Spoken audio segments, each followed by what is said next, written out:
Chosen one, God is weeping right now.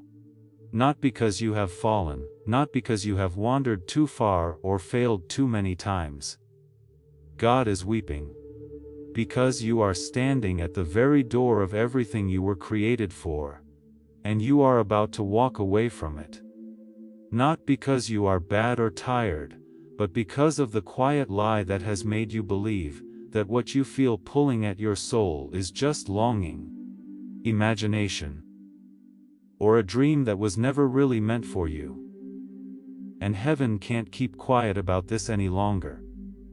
The grief that is swirling through your life right now is not the grief of disappointment. It's the sadness of a dad seeing his kid reach for a door, lightly touch the handle, then pull back, turn around, and walk away. The door wasn't locked. Something inside that child made them believe the door was never meant for them. That's the softest kind of grief there is. It's sad for love to see love turn down itself. That's what God sees when He looks at where you are now. You didn't just happen to land here. You were drawn to this moment by something more than chance. There is something calling out to you right now, because the window you are in, the specific threshold you have reached at this point in your life, will not stay open forever. It's not because God is mean, the seasons change. Because the ground might not be ready tomorrow if it is ready today. You were born for this season, not the next. This one. Now. You will know why you have been feeling the way you have been feeling by the end of this message. It will become clear to you what God sees in your life right now, what you were so close to doing, but didn't. And what the way forward looks like for someone with the same problems as you. But first, you need to know something that will change the way you look at your life. Because there is no doubt about why God is sad. It's very clear. There are already signs in the things that have been happening to you. That this message is meant for you. Watch out for what comes next. Because you have been living these signs without knowing what they mean. Recently, there have been times, sometimes in the middle of perfectly normal days, when strong emotions have hit you out of the blue. They weren't caused by anything specific, like bad news or old memories coming back to the surface. It was just a wave, a sudden weight in the chest, tears that come out of nowhere, and a longing so strong that it almost takes your breath. You try to ignore it. You keep telling yourself that you are just tired, stressed, or short on something, but the wave keeps coming back. Even though your mind isn't telling you this, something deeper inside you knows it's not sadness. It is moving. Your body is picking up on a change in your life, before your mind can catch up. This isn't stress. This is not a sign of emotional instability. Your spirit is reacting to the season that is coming in around you right now. In ancient wisdom, people knew that the soul speaks through the body, through sensation and feeling, before understanding comes along with the right words. Deep down, you know that something real is happening, and what you've been feeling is that knowing wake up. Something that needs an answer. Tears, waves, and longing that can't be put into words. These aren't signs that things are going badly for you. These are signs that you're about to make a choice. There is also a weight, which isn't really grief, but something that lives in the body. Being tired that sleep doesn't fully fix. A weight in your bones that doesn't fit with what's going on in your day. Sometimes when you wake up in the morning, the weight of something you can't see is already on you. Not sadness or hopelessness. Something that makes you feel like you're carrying something important. But you don't know what it is yet. It's like your body already knows what it needs to do, but your conscious mind doesn't know the specifics. In the old books, That weight is called by a different name. In the wilderness, David felt the anointing before the time was right to walk into it. This is what the prophet Jeremiah meant when he said, "The word was like a fire shut up in his bones." Even the chosen have to deal with weight. The weight is a part of getting ready. It's the soul getting strong enough to carry what it was meant to carry. Also, the fact that you are still standing there, straight and ready to listen, is not a small thing in himself. You've been going through another change. One that may have been more quiet than the others.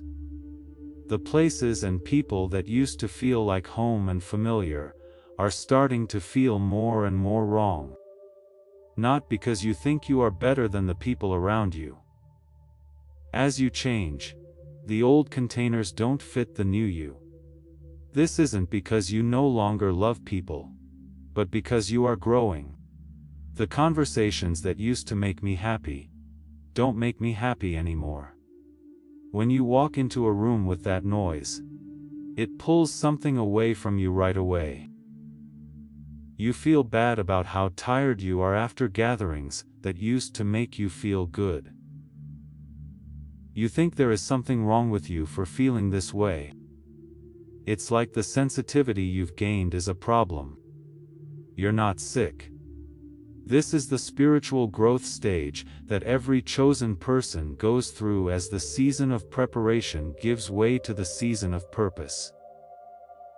When someone is building something inside them, what they are building stands out more from what they no longer align with.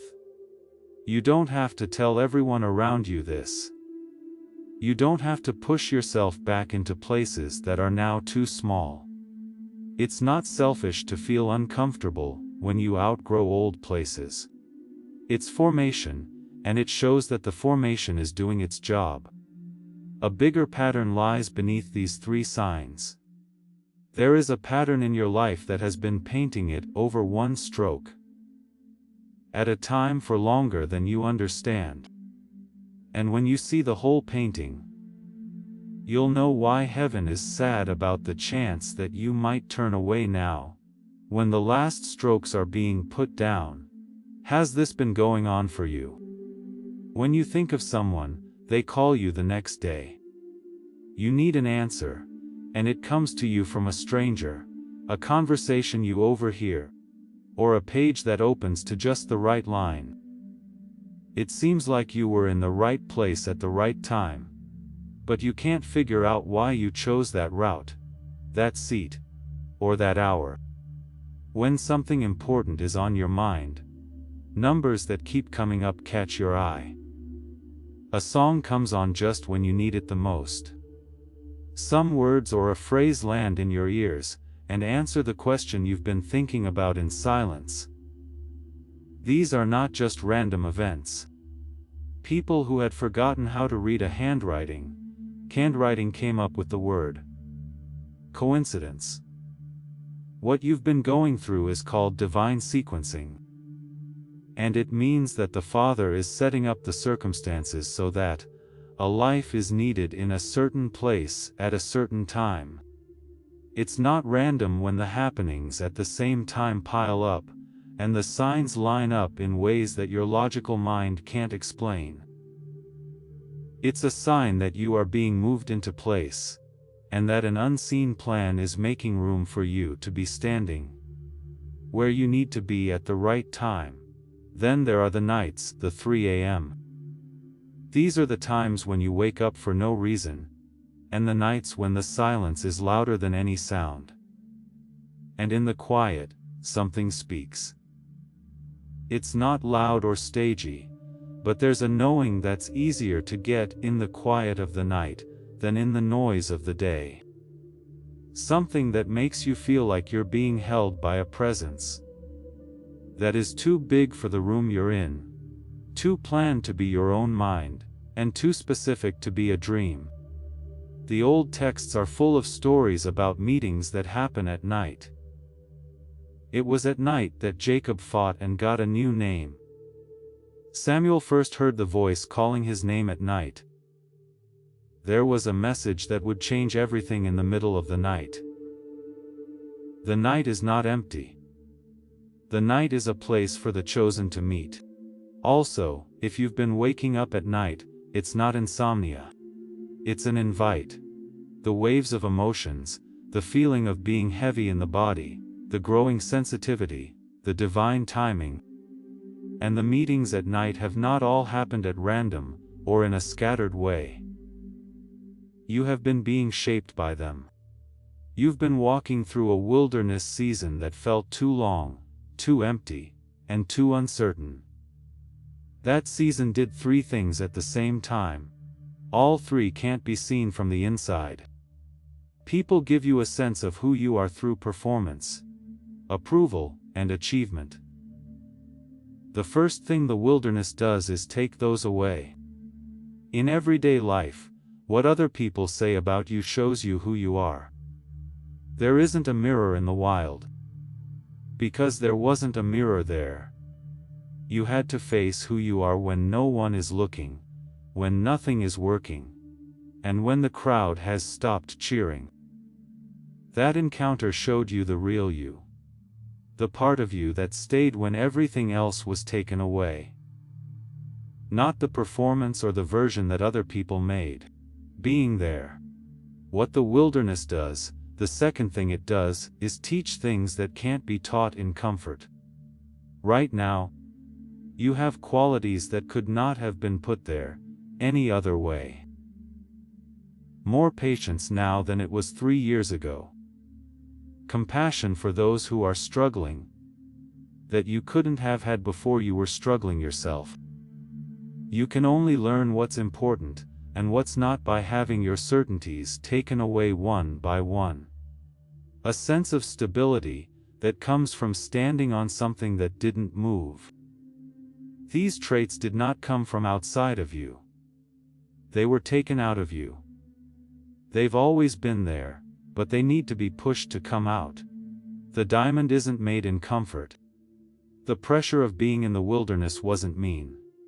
It had a point. Every day of that season was spent building something that will be needed in the next season. Third, being in the wilderness separates you from things you can't take with you. It's not all that you lost this season was because you were bad. It was given to you as a practice.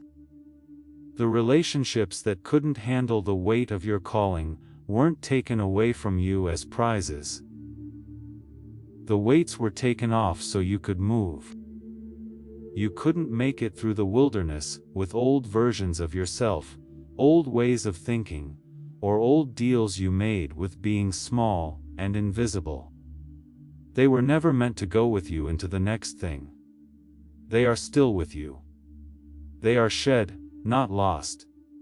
There is a big difference between the two.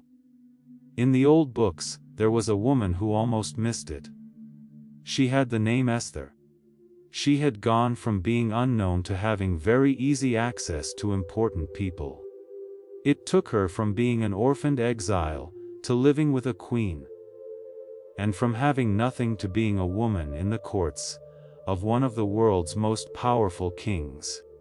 She went through her own wilderness when she lost her parents young, moved around a lot, and was changed by seasons she didn't choose or have control over. Well, prepared in ways she didn't understand at the time. And when the time for her calling finally came, when the door to her purpose opened, and when the specific crisis that called for her specific position showed up, she hesitated. She knew there was a chance. She added up the money. She looked at the odds. She looked at the door, but she didn't go through it right away. During that pause, her cousin Mordecai sent her a message that was incredibly honest. He didn't make her feel better by telling her lies.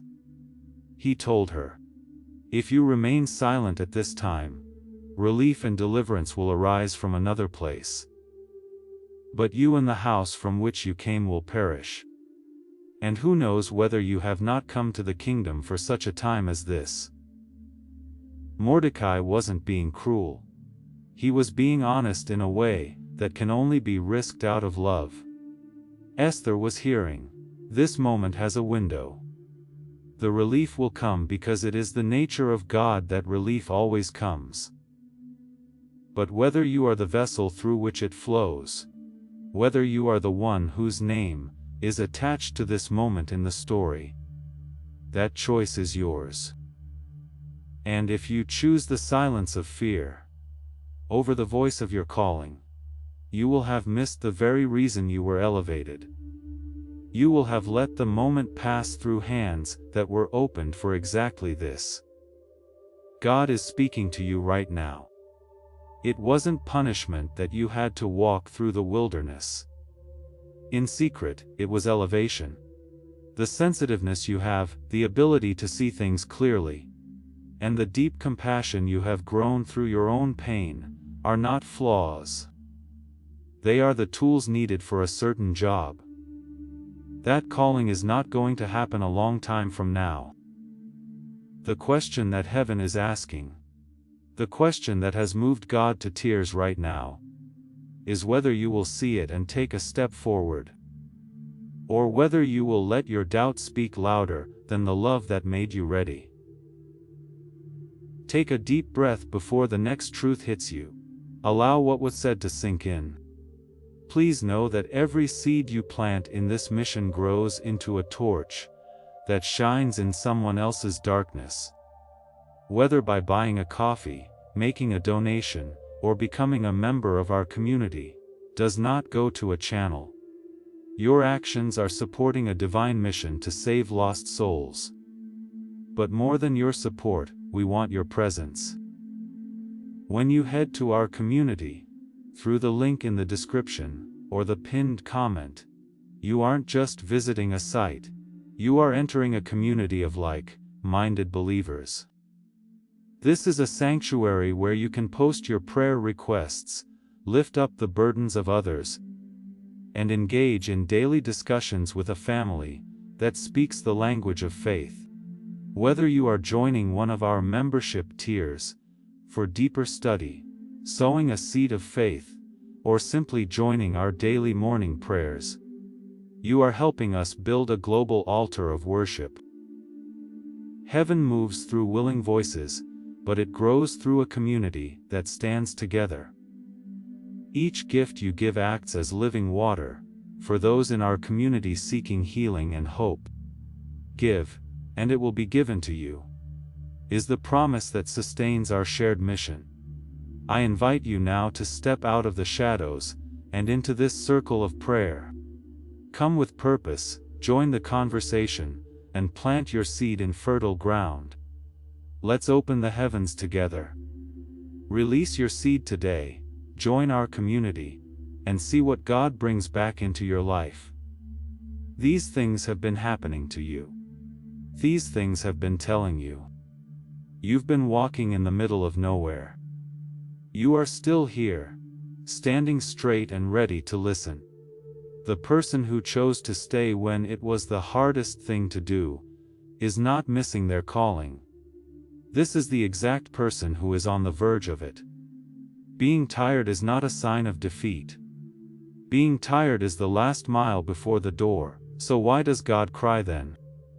If you are at the threshold, the door is open, and everything is ready, then why is heaven sad about you right now? The answer to that question is not pleasant, but it is the most important thing that this message needs to say. Because the person who almost caused you to miss everything is not your enemy. It's not your situation. It's much closer, and it has a name.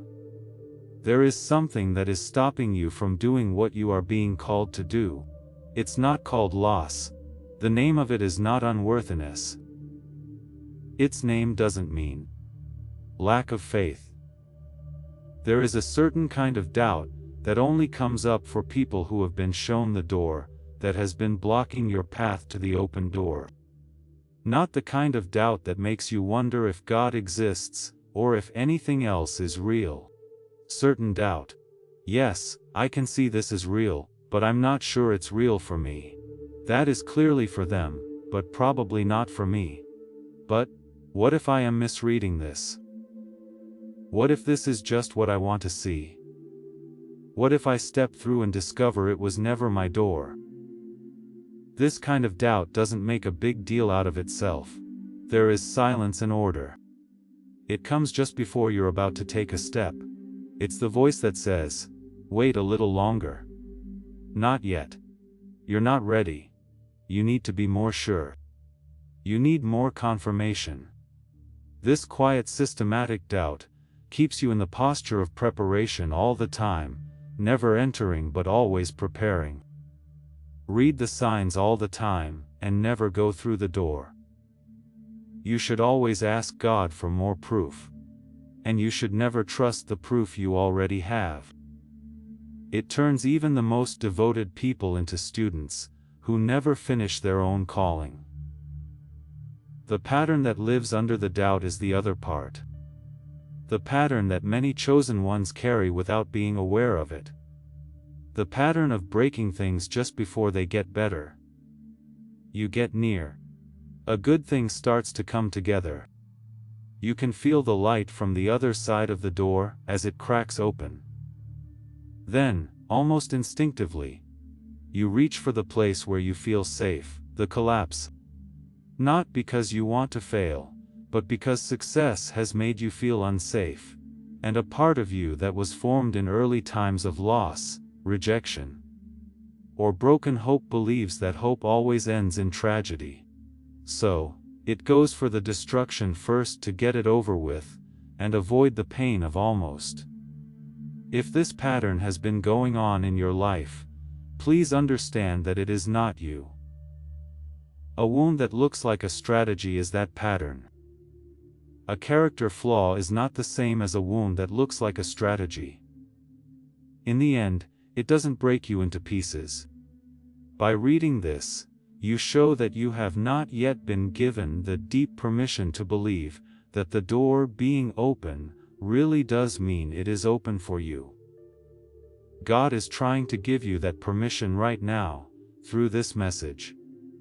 Heaven is really telling you that the door is real and yours. You don't have to work hard to be able to walk through it. I can hear the Father saying this over you right now. He is saying, "I am not crying because I have given up on you. I am crying because I can see what you cannot see yet. I can see what is on the other side of your next yes. I can see the lives that are waiting to be changed by what is in you. I can see the person you will step into on the other side of this threshold. And I am grieving the possibility that the doubt will speak louder than my love in this 1 hour.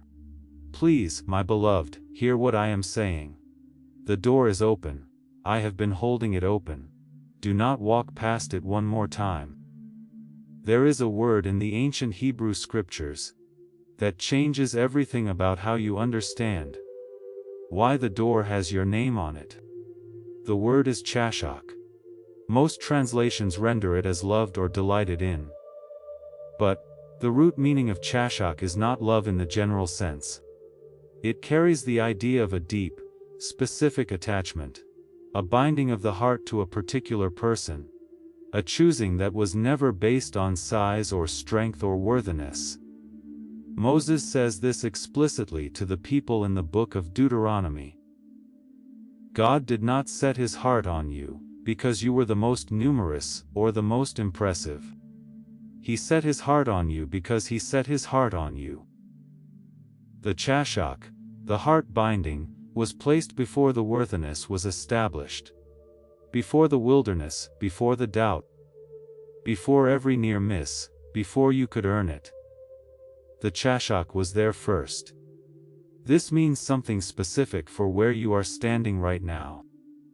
The door that is open for you is not conditional on your performance. It is not being held open because you have been faithful enough, or spiritually prepared enough, or worthy enough this particular season. It is being held open because the one who made the door also made you. And long before you took your first breath, He bound his heart to yours with the chashak that does not let go. What you are standing at is not a door you earned.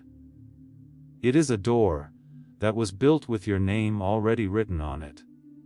And the grief of heaven is not that you have failed to deserve it. The grief of heaven is that you are standing at the door bearing your own name, and not recognizing yourself in it. What you have just felt, the resonance of being seen, the recognition that what has been described is the exact texture of your own lived experience. This has a frequency, a measurable one. The weight in the bones, the emotional waves without explanation, the night awakenings, the growing sensitivity, these are not only spiritual experiences.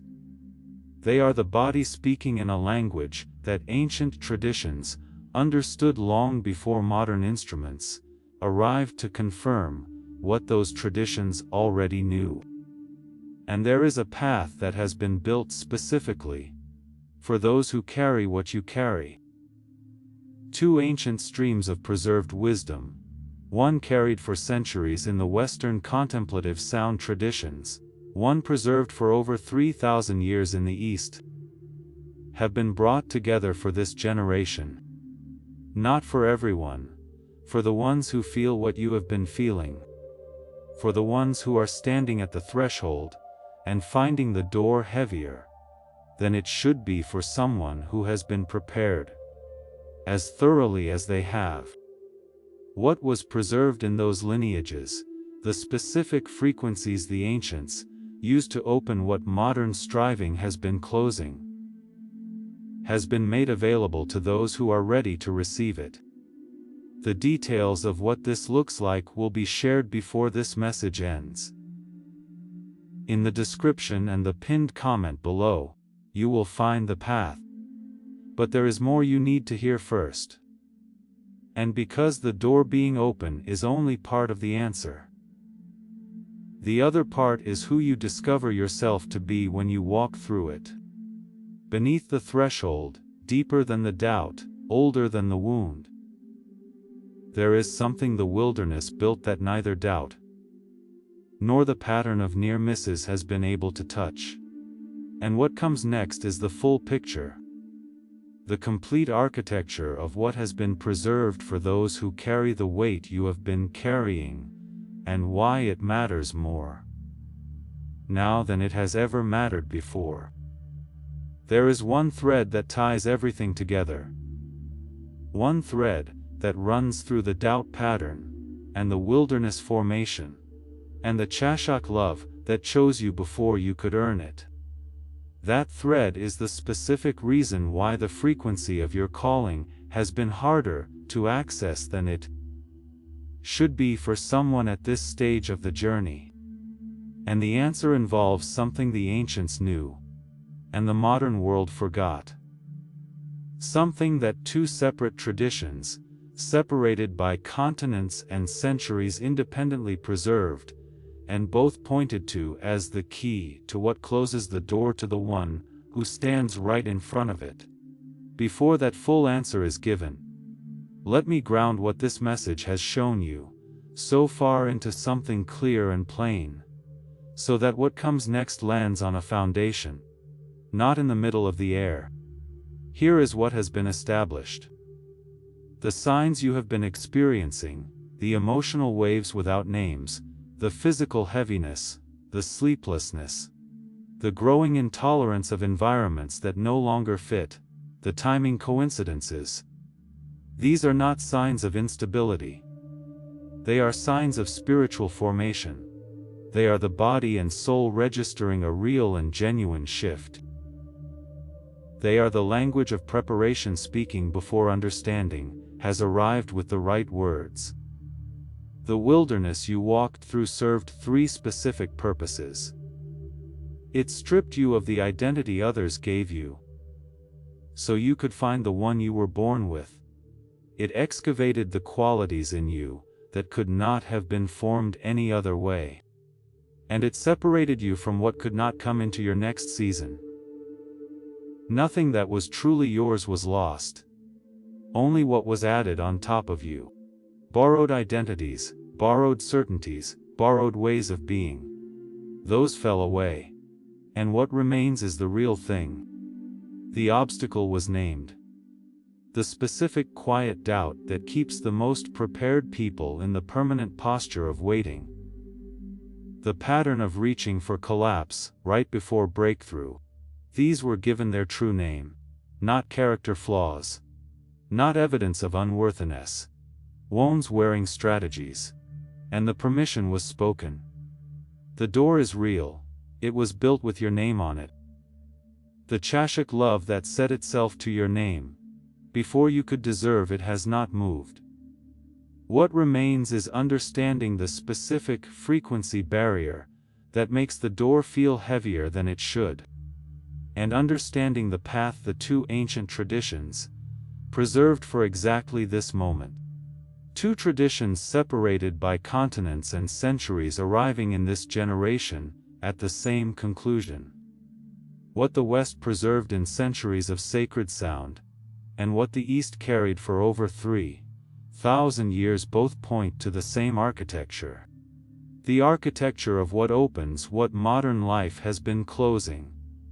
The Western contemplative sound traditions. The monastic communities that built rooms of curved stone, specifically to bend sound around the body of the listener. The people in Gregorian, Byzantine, and Carthusian times knew that certain frequencies protected parts of the soul that the world was trying to kill off. They did this without using words or instruments. Not only were these communities making music, but they were also keeping alive a frequency that they saw most naturally and fully in children, but that was slowly and methodically lost as adults tried to survive, achieve and perform. Gamma activation is the name for this measurement in modern tools. The ancients called it the child mind frequency. It's the state of wonder, openness, curiosity, and creative flow that all children start out with, and that life teaches them over time. Ancient people called what happened to this frequency silencing. It started around age 7. When the structures of adult expectations started teaching the child that wonder was childish, that questions were inconvenient, and that flow, curiosity, and openness were frills that the serious world did not have room for. At that age, what you were unable to express was not just childhood, but also the child mind awareness. This is the state of being through which all real creativity, intuition, and spiritual reception flow most naturally. After that, the world ran on a completely different frequency, one of striving, proving, protecting, and surviving. People in this generation heard what the monastic traditions had been passing on. He got away from the noise of normal thinking and worked for years on what was kept alive in sacred sound architecture. He found the sound level. He put back together the ancients' sound architecture that was built into chant, the way quiet spaces were designed to encourage reflection, and the intentional breaks that monastic communities used. It was called the Genius Song by him. 7 minutes, a headset, and no work beyond being willing to listen. And those 7 minutes start to bring back the child mind frequency that the world shut out in you.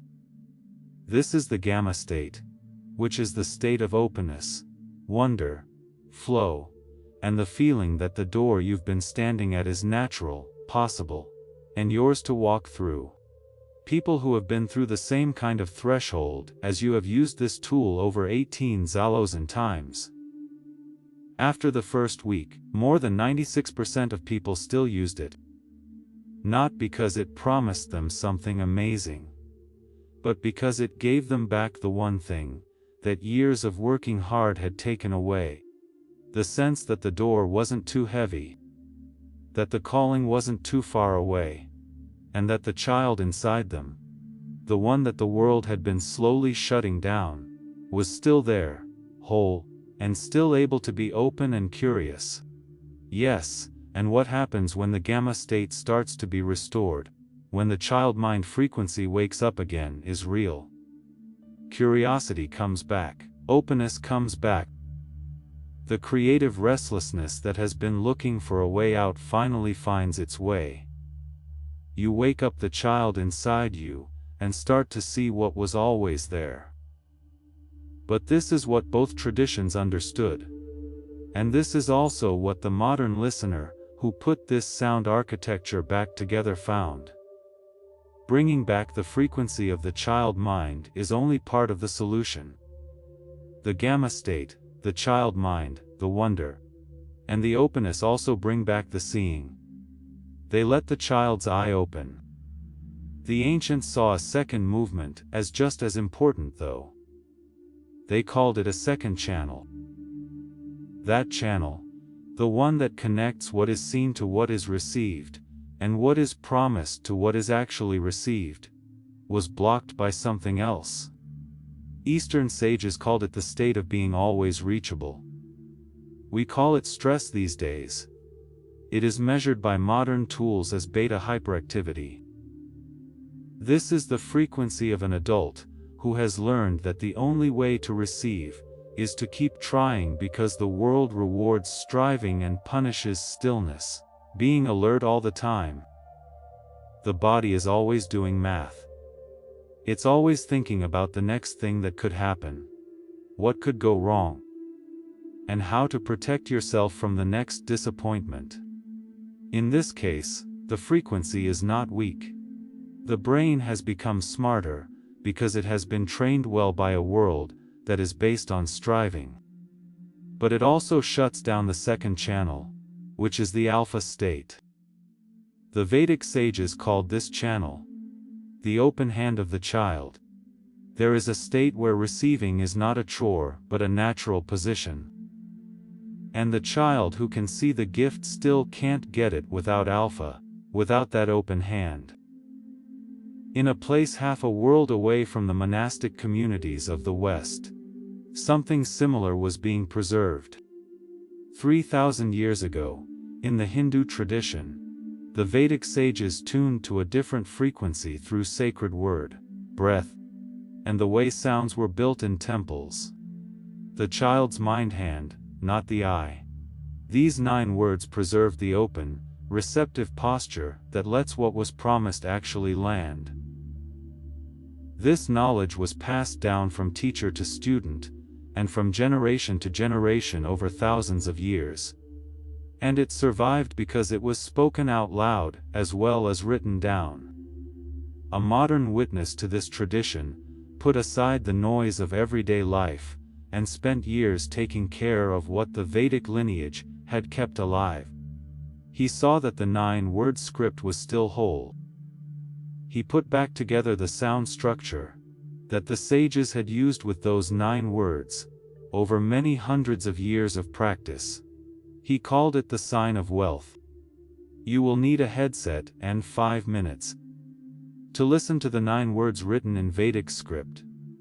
These 5 minutes start the process of putting the brain into the alpha state. There is a difference between the Vedic sages' opening of the reception channel and the modern world's closing of it every day. There are more than 19,000 people who have used the wealth signal and said they feel more than just calm.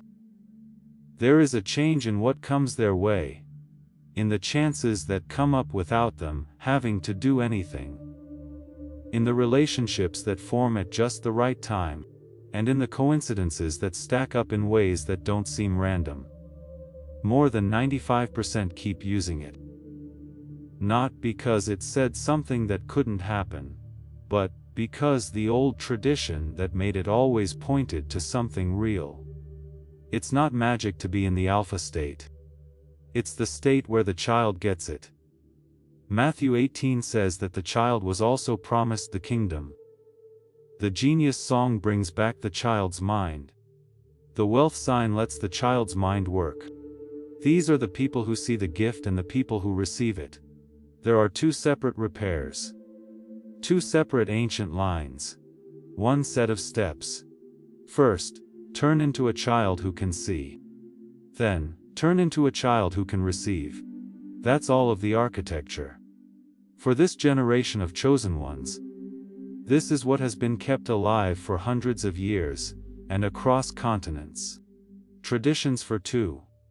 There are 2 repairs, 3 ways to move forward. On the first path you can only do restoration. Start with the great song, each day for 7 minutes. Bring back the gamma state. The world went silent as you woke up the child's mind. Let the child's eye open. This is the start of the restoration for those whose main experience has been the weight, the doubt, and the feeling that wonder has been silenced for good. For those who feel the weight of the silence the most, the path of restoration is the next logical step. On the second path, you can only receive. Start with the sign of wealth. Every day for 5 minutes, work on the 9-word script. Start the state of alpha. Open up the channel that the Vedic sages set up for reception. This is the path of the open hand for people whose main experience has been striving that never ends. Working so hard that they are tired, but never get what they want. And feeling like they keep reaching, but never quite receive. For people who can really feel the noise of always being reached, the path of reception speaks directly to what needs to be opened. The third path brings back both sounds and frequencies, the child who sees and the child who receives. The genius song and the wealth signal all at the same time. For this reason, the whole stack that the 2 ancient traditions, despite their differences, kept together. When chosen people hear this message, most of them choose the whole path. It's not because someone told them to, but because they can feel in their bodies that both the silencing and the striving are real and need to be opened up in order for the door to feel like it can be walked through. The description and the pinned comment of this message show all 3 paths. This is the exact link that will take you to the trusted source and safe area where these are available to those who are ready. If the restoration of the child mind is what's calling to you right now, you will find the way there. It's also there if the reception channel talks more directly to where you are. If you know in your body that both channels need what these 2 traditions have to offer, the full path to restoration is there. And it's the one that most people who hear this message know they need. Do not hold out for more proof. The proof is already inside you. There is confirmation in the feeling you have in your chest right now. That what has been said here is true. You weren't even given a chance by the Chashak. Believe it. Go through the door. One word of warning before the rest of this message. Because these specific tools, the genius song and the wealth signal, can only be found from a certain place.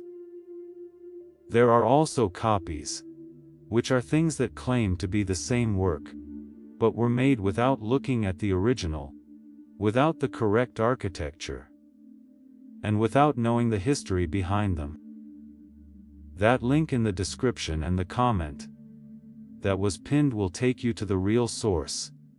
Make sure the path you pick was built with real preservation in mind. Don't pick one that is a copy or a substitute. Don't worry about the tools now. What's coming next is not about them. It's about who you are. And the question of who you are is the one that heaven has been waiting for you to answer the most. Because you can have all the tools that have ever been kept, and still be at the door if you don't know who is being invited in. Someone sat where you are now. Everything this message said was true for them. It had been 3 years, and twice in that time, things had broken right before a breakthrough. The emotional waves didn't have names. There was a wilderness that went on for longer than they could understand, and doubt came up every time a door opened. It had been 9 months since they thought something would have changed. 9 months of wrestling.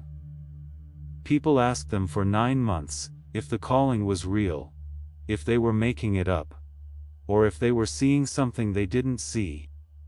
And in the 9th month, when they were at the crossing for what seemed like the 1000th time, they chose something else. Not a big one. And they knew for sure they had never had one before. They chose to believe in the door with their name on it, even though they didn't have proof. When they didn't get any more confirmation, they set out to walk. 9 months of being frozen made something start to move after 30 days. Not by trying hard, but by being in sync. Open not because they did something different, but because they finally got what they had been offered the whole time. Before the evidence showed up in the real world, they proved themselves in the quiet of their own yes. And then the evidence showed up. Listen up, chosen one. Whatever the doubt has been telling you about who you are, it has been calling you by a name it doesn't own. Because you are not what the doubt says you are. You're not what the wilderness season made you feel like. You're not your close calls. You're not the pattern that broke things before they got better. These are the things you went through. They are not who you are. You carry light, but not the light you made by working hard, being spiritually disciplined, or always being positive. Though those things have their place. The light you were born with, the light that the world of survival, comparison, and proving has been trying to dim, since you were old enough to learn that shining was a sign of pride. When you walk into a room, it feels different because of the light you bring with you. Other people can't fully explain it, but can feel it when you're there. People around the chosen ones who carry this don't always see it in themselves, but they do. And the Father who put it in you has always seen it. Breaking cycles is what you do. There are patterns of lack, silence, smallness, broken trust, and dreams put off until they dried up and were forgotten that have been passed down from generation to generation.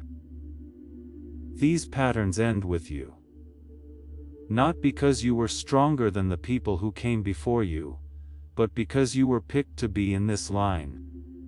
That person has the power to end something that has been going on for generations, and start something new. It's not just your own weight that you feel in your bones. Some of it is the weight of what you've been through, and what you've already done. People who are chosen to break cycles don't always look like warriors in the way that most people think of warriors. They look like tired people who keep going. That's you. You're a warrior in the spirit world. And someone who doesn't feel the battle isn't a spiritual warrior. The spiritual warrior is someone who feels the pressure from all sides and stays strong. Someone who doesn't give up when faced with it. Someone who has been pushed in the wilderness and not broken. And someone who has been pushed by doubt and not given up on their calling for good.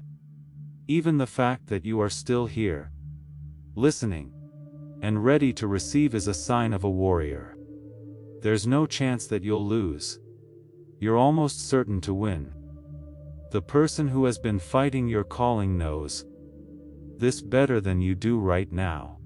Which is why the resistance is so strong right now. You can see things. The sensitivity that has been a burden. The perception that has made being in the wrong places unbearable. The ability to sense a room's energy before you know anything logically about it. The dreams that carry information before you get it any other way. And the intuition that hits you before you can explain it. There are no debts here. These are the things that the seer uses. The people who were meant to lead the world were not meant to go through it without any guidance. And the people who have sight weren't given it so they could suffer. They were given it so that they could use it to see things that other people can't see yet, say things that other people can't say yet, and walk the path that people behind them need someone to walk first. You have the right to leave places that are too small for what you are growing into. You can grow out of relationships that aren't strong enough to hold your calling. You don't have to give anyone an explanation for why you want to protect what is being restored in you. You can take the next step, even if you're not sure about the ones that come after it. Feel free to think that the door with your name on it was made just for you and no one else. Also, you don't need to say sorry for using your own name. And I can hear the Father saying this to you now. It's not a loud voice, it's the kind of quiet that only comes from love that chose to do something before it was asked to. He is saying this: I have not been grieving because you failed me. I have been grieving because I could see the door open. And I could see you standing right there. And I could see the doubt in your face.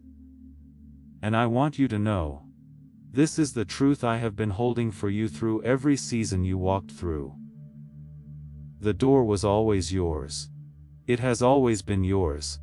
I did not build it for someone else. I did not put your name on it by accident. I am not withdrawing it. I am not giving it away. I am standing here on the other side of everything I prepared you for, with the door still open, asking you one more time, will you come through? What needs to be released before the final seal of this message lands is the version of you that believed the door was for someone else. The version that rehearsed the reasons it would not work. The version that watched others step forward and assumed it was for them by some natural right that you did not share. You can lay that version down right now. Not with drama. Not with a ceremony of grief for the time spent in hesitation, just a simple quiet internal release. That version of me who could not believe the door was mine, I release it. It was doing its best with what it knew, and it is done now. What it feared has not come to pass. The door is still open and I am standing here.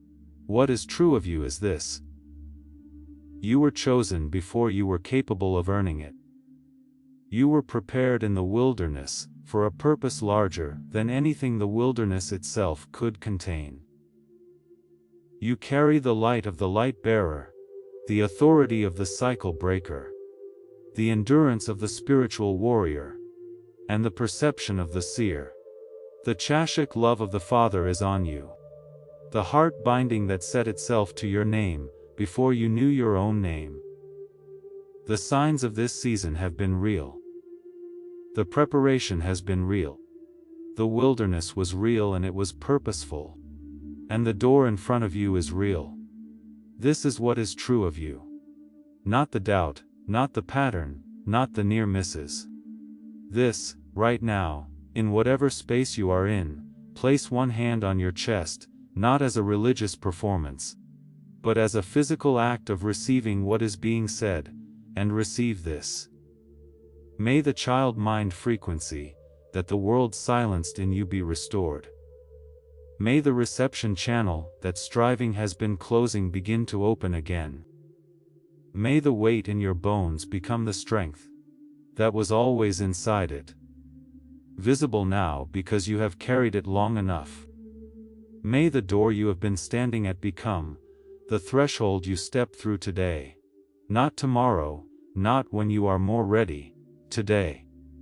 May the grief in heaven over your life turn to joy. The particular joy that comes when the one who was chosen finally recognizes the choice. May you step through your own name, and may what was always waiting for you on the other side of that step reveal itself to you in full measure. Pressed down, shaken together, running over.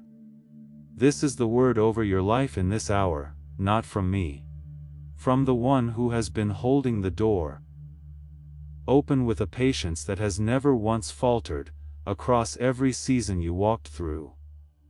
You are seen. Every sign you carried without a name for it, he named. Every night you woke in the dark holding something too large for words, he was there in the holding. Every time the doubt said, "Turn back," and you did not permanently turn, he marked that. You are chosen, not by merit, but by chashak, by the heart binding that does not release, because seasons change, or because you hesitated at the door. You are loved with the love that over your near misses, not in disappointment, but in the kind of longing that only belongs to the love that already knows what is on the other side of your yes. The door is open, walk through it.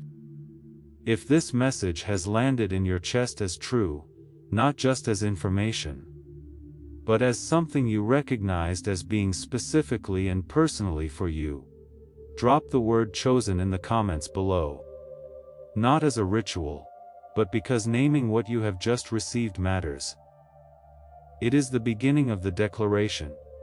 It is the sound of the chosen one recognizing their own name. Drop chosen, and let the others, standing at the same threshold, know they are not alone in what they have been carrying.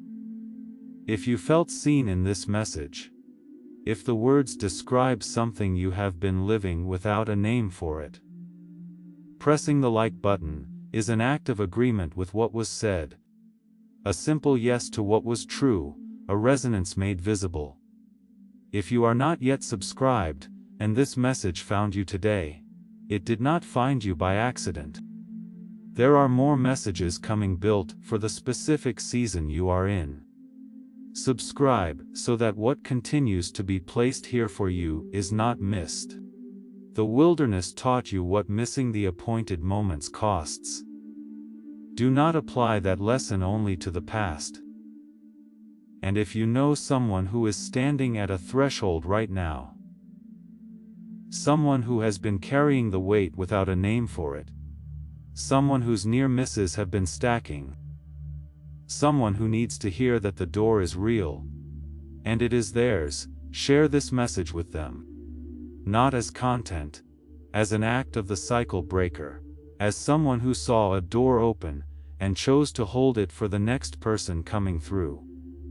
The grief of heaven turns to joy today, not because everything is resolved or the wilderness is immediately over, but because the chosen one heard the truth and said, yes.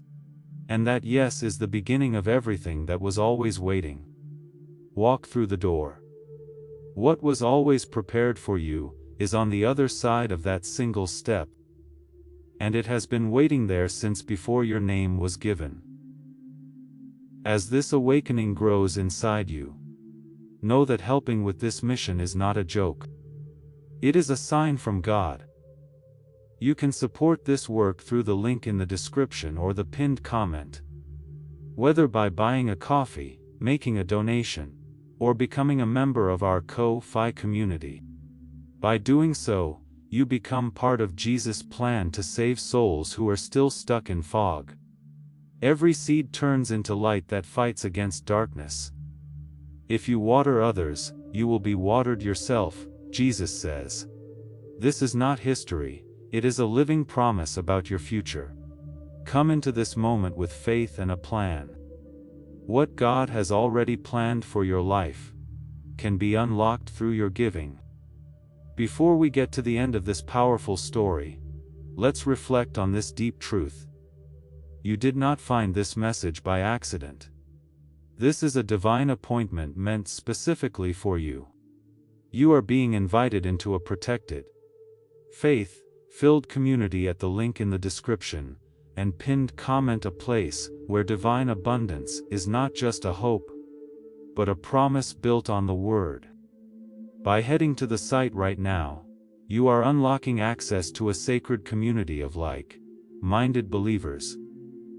When you join our membership tiers, you gain immediate entry to powerful content, daily devotions, and divine insights that are hidden from the world. This is your chance to enter a sanctuary, where you will receive spiritual guidance, unwavering support on our prayer wall, and speedy progress toward your destiny. Do not let this moment of destiny pass you by. Your breakthrough is waiting. Join our inner circle through the exclusive link in the description. This is how you guarantee you never miss the personalized messages and spiritual warfare tools meant to elevate your life. If you feel called to deepen your connection, the link is waiting for you in both the pinned comment and the description. For those who want to amplify this work and carry the light home, you can find our guided ebooks and Bibles in the pinned comment. Whether you join as a member or sow a seed through our resources, your presence and energy change the world. Take the step. Your abundance awaits. You are about to enter your divine future. But remember, this breakthrough is not for you alone. Your testimony is the bridge someone else will use to reach their own miracle. Archangel Michael is inviting you to visit community through the link in the description or the pinned comment. Whether by buying a coffee, making a donation, or becoming a member of our community, does not go to a channel. Your actions are supporting a divine mission to save lost souls. By joining our like-minded community, you are no longer praying in isolation. You are adding your voice to a global sanctuary, where we discuss the Word daily, and stand in the gap for one another. This is not poetry when Jesus says, "Give, and heaven will open over you." On this platform, every seed you plant turns into oil for your destiny, fire for your calling, and a hedge of safety for your family. Now is your time. Step into our community prayer wall, share your heart, and as you give, watch God multiply what you let go of. Let's finish this journey together. Visit our community now, join the family, and see your heavens open.